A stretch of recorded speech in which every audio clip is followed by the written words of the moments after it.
I learned this in a union policy fellowship, but it's held true. Like, it is unfortunate reality that if you are not at the table, you are on the menu. Welcome back to Teacher Tales, where we give you the keys to overcoming teacher burnout to find work-life balance and educational bliss if it still exists. I'm your host, Tony Rambles, and on this episode of Teacher Tales, we learned that collective bargaining through unions can lead to significant improvements for educators. Understanding the benefits and challenges of union membership, and how unions provide a supportive community for teachers, helping them navigate professional challenges and avoid burnout. What's up, Andrew? Welcome back.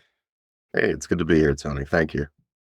When we talked the first time, you talked about being a union. Is it a union rep or I think that's not a big enough title for what you do. You do a lot of union stuff. But I definitely wanted to bring you on and talk about more of that because I feel like there's not really that much information that goes around about that. You kind of got a person that comes at the beginning of the school year and they're just like in the copy room, like, hey, you want to join the union? It's like, I'm kind of busy, so maybe I'll come back later, and you never come back. So just for the teacher that's listening, especially the new teachers or the people who just really haven't gotten much information about their union, give us some information that we can use before we get into our 5 wonderful things that the union does. Yeah, so you're right, actually. Union rep isn't my title anymore. So I'm part of JCEA, which is like Proud Local, and that makes me essentially part of the National Education Association. I think they're one of the biggest labor unions in the US for sure. And what a lot of people get confused of teachers unions are that it's a group of teachers, and it is, but it's a group of teachers that are working together for better working conditions and wages and to support each other, basically. So it's not like a group that's explicitly affiliated with an individual school or with a school district. It is a separate entity. I was the local treasurer up until in about 30 days. So at the end of June, my term's up. I was the union rep at my building we called them association rep or AR, and some other unions, they call them stewards, which I think is kind of a cool title. But the steward, the good. Steward. Yeah, shop steward. So the union inside of NEA, that's the staff peeps, they have shop stewards. And I was the shop steward of the AR, the association rep, during COVID. So actually I was the person weirdly hanging out in the copy lounge asking people if they wanted to join the union. Hi, it was me. But yeah, I'm not trying to put you on the spot. Did you join? I don't remember. The last time I talked to a union rep was probably maybe my second year. I feel like I haven't seen anyone, and I guess that was probably around COVID. So maybe things have changed with people going into schools, and the teachers and the students were scared to go back. So I'm sure it was a little while before the unions came. So we've got a great group of talking points here.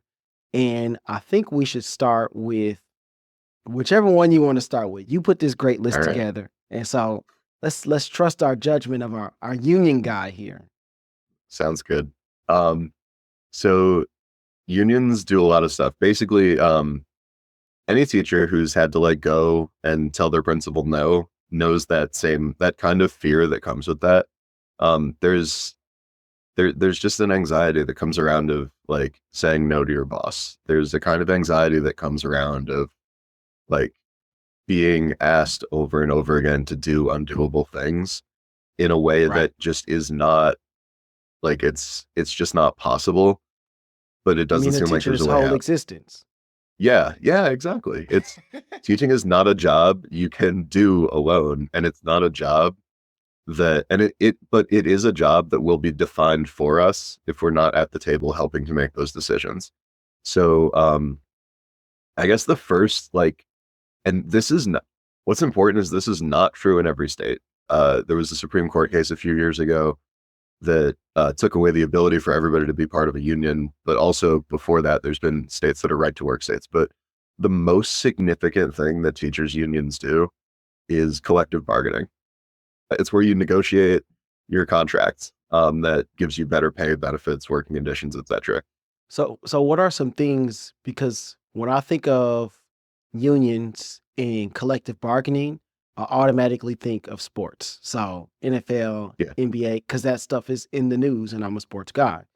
So a lot of times I feel like what gets talked about a lot that is relevant are like, what are some concessions? So they'll go, all right, we may give you the raise, but we want this.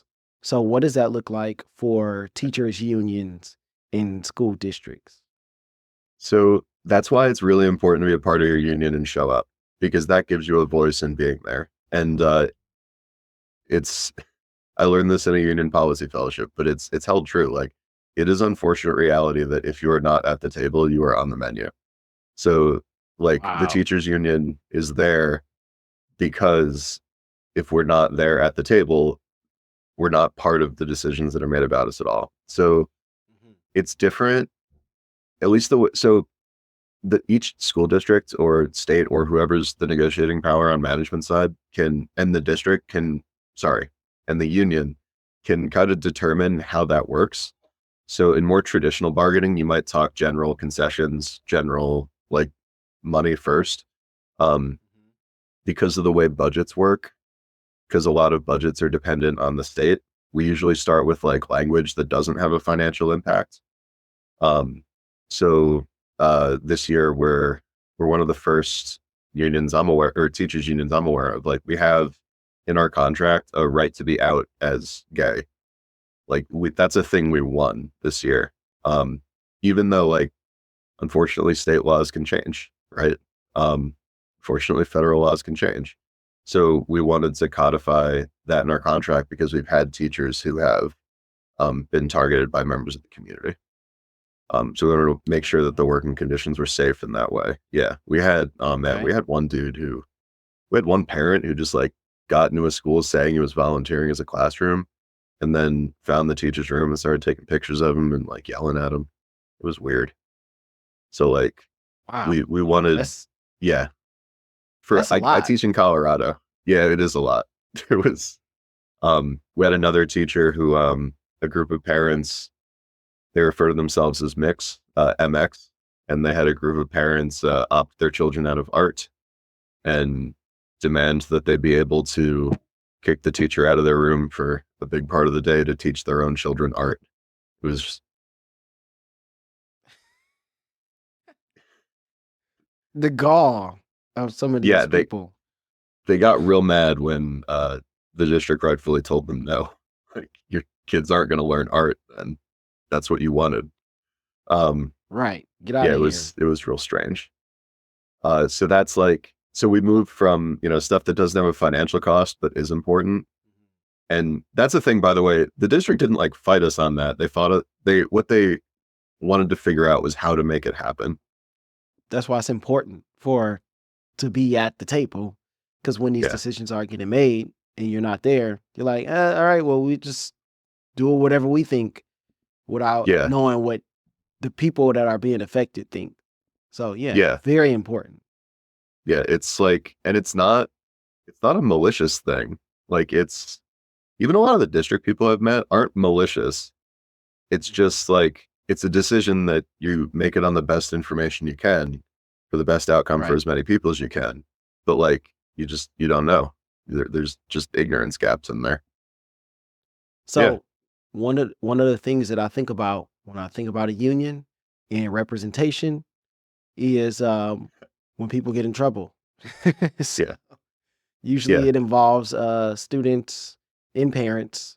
So one of the things that you have here um, is some legal representation. So how does that work with unions? So it depends on the union, but it still derives from that collective bargaining because the reason you would have like a union rep with you is because it says in the contract you can have the union rep with you. It's like if your principal is trying to do something shady, they would prefer to limit the people in the room who are witness to that shady thing. Right. Um, or if maybe they're trying to use an avenue of discipline that's not entirely good faith. I've seen people use the evaluation stuff to then like say you're not complying with your improvement plan and therefore you need to be fired kind of thing. So it's not so you're not being fired for performance, you're being fired because you're insubordinate. So I've seen that. Oh, there was one crazy thing. Fellow educator, have you ever been in a situation where you feel like your evaluation was being used against you? Or maybe you had a union member really step up and help you out. We want to hear about it. Join the Teacher Triumphs Facebook group where we tackle burnout together and tell us about your experiences with evaluations and unions. I went with another coworker because during COVID somebody wanted both of us to teach um like an entire class above the contractual limit for free. Um and we're like, nah man, we got to figure out a way to do this. And you have to talk with us. It says these words right here.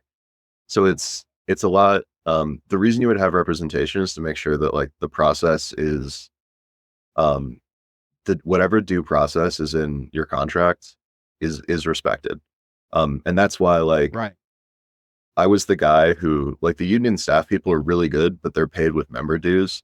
So if somebody's a non-member and needed help, they would get me, and I'll do the best I can. But like I'm not You're like the the guy next Uniserv to the guy. director. You're not the guy. Yeah, exactly. I'm just a guy like who read the contract and some internet stuff. Um so yeah, the representation is really helpful, but the biggest reason why people are grateful for that is because it is scary to get in trouble. It's scary to get accused of a thing you didn't do when there can be Yeah. real outcomes. I had a friend who like she was having evaluation meetings and her husband died like right in the middle of it, and she Mm. just like she didn't have to be alone. And I think that's the real like she held my hand under the table. I was like, it's cool, squeeze my hand. We're gonna get through this. Here's what the meeting's gonna say. And it's nice to have somebody tell you what is going to happen to reduce the uncertainty. Right. Right. Because they've seen it before. So like the way our contract is written, I can say these are the steps that are gonna happen. When we hear this point, these are the two things we want to say, and I'll squeeze your hand. And it's written down on this paper here for you. So I helped her out. And her Man, daughter that's awesome. graduated 2 years ago too. So it was a rough time for their family. It's great to have people in the room who know what they're doing. Yeah. Okay, so another thing that we have here, because a lot of times what we hear is something's going on Capitol Hill, and that's Yeah. going to affect us teachers. But again, we don't always know what that means because a lot of times there's legal language and there's this is going to happen and it's coming down to the state level and then your representatives and we just kind of go, all right, whatever. I don't know. So what does Yeah. that look like with So supportive legislation what we have here? okay. So this is there's so many different like ways this can go, but Mm. basically there every single decision or every single thing that happens in a classroom is affected by legislation at some in some way, shape, or form at some level. Uh it's either going to be school policy, state policy, or federal policy. And federal policy is actually pretty small. Like only 9 cents out of every dollar that's spent on education is federal. The federal government really can't say a lot and like make it happen um, outside the realm of special education. Like everything else, Mm. states, it's up to states how it gets implemented. So that means the real power in what garbage unfunded mandates we have to comply with is actually at the state level for the most part. Um, Okay, and good to that's know. where Yeah, and in most states. In some states it's different. In some states it's more at the like district level. Like Colorado's crazy decentralized. So like a school district sued the state saying the state didn't have authority over them and won. Like Colorado's real weird, Wow. but Texas is super centralized and there's a lot going on there right now.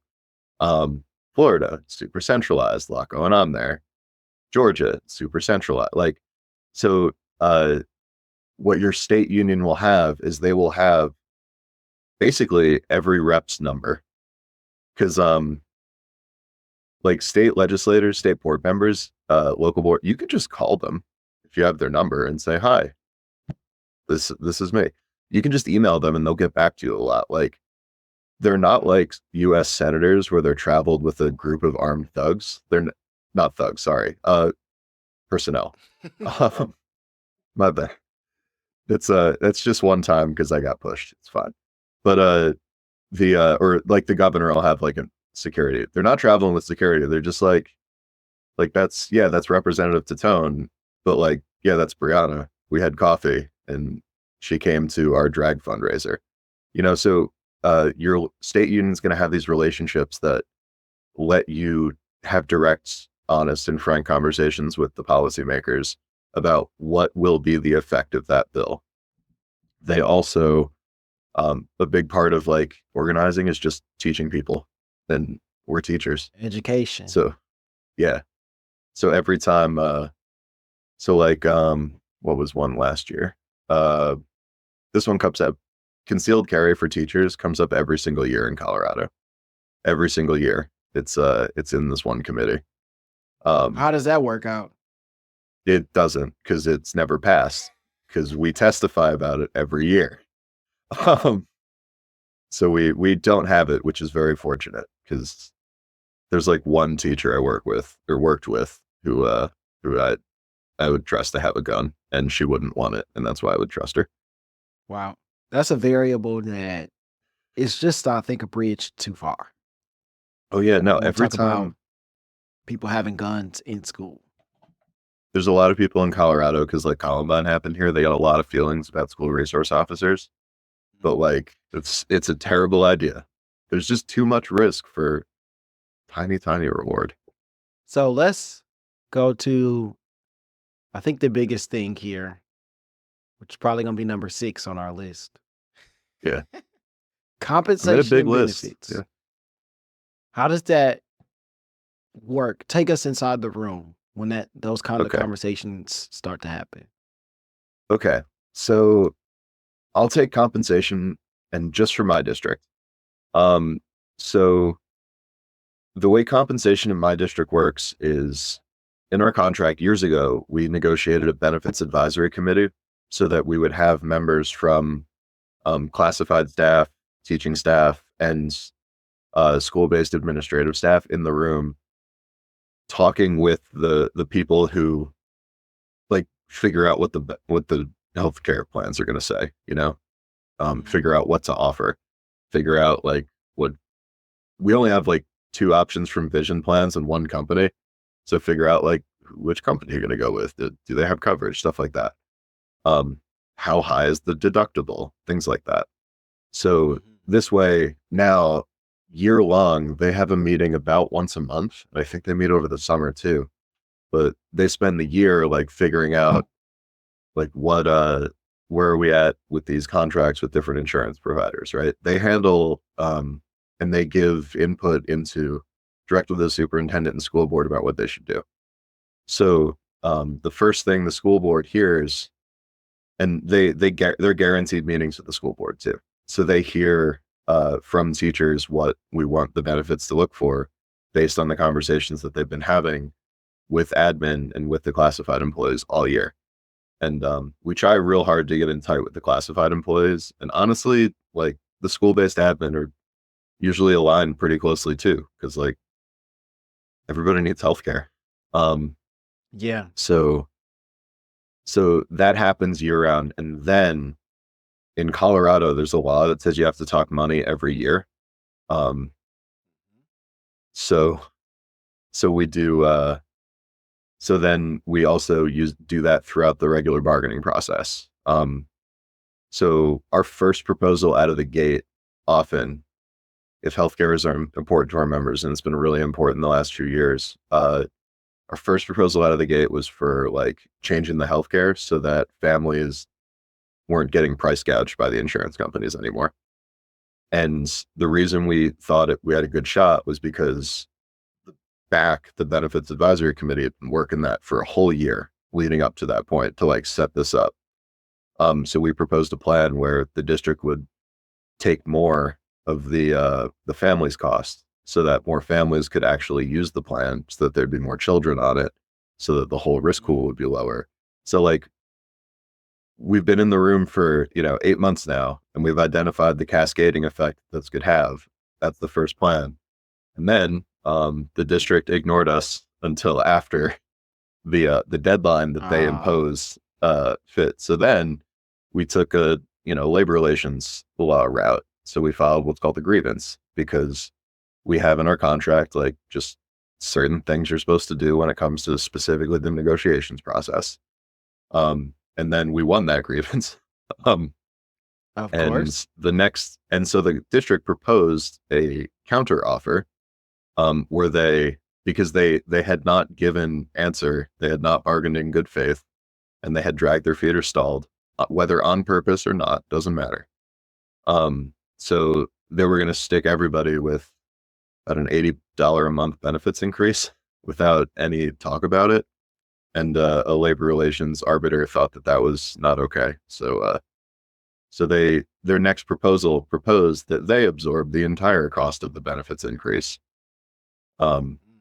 So because of like the actions and the organizing, the getting people in between there, we also had people write them, call them.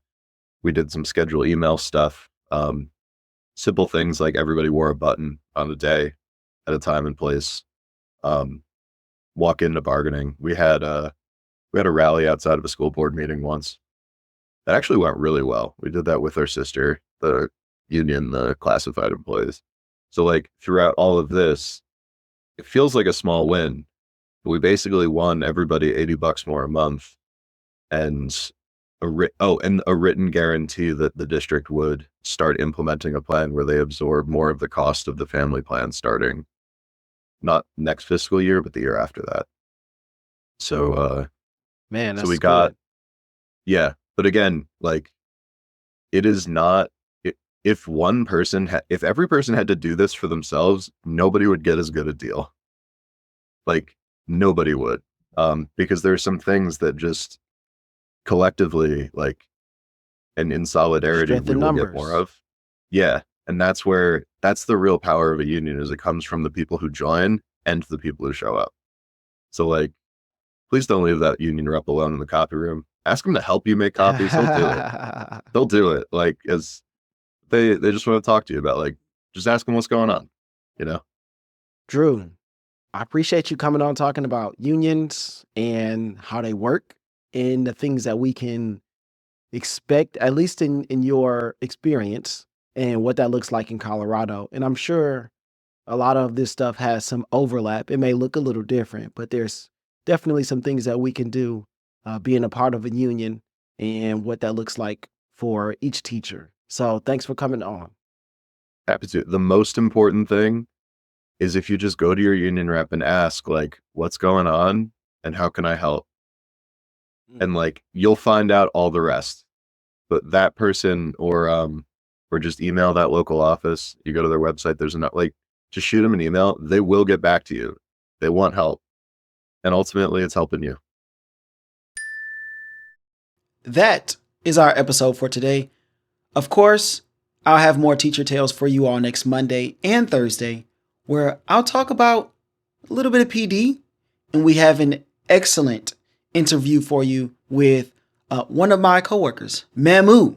She has an amazing story, and I can't wait for you all to hear it.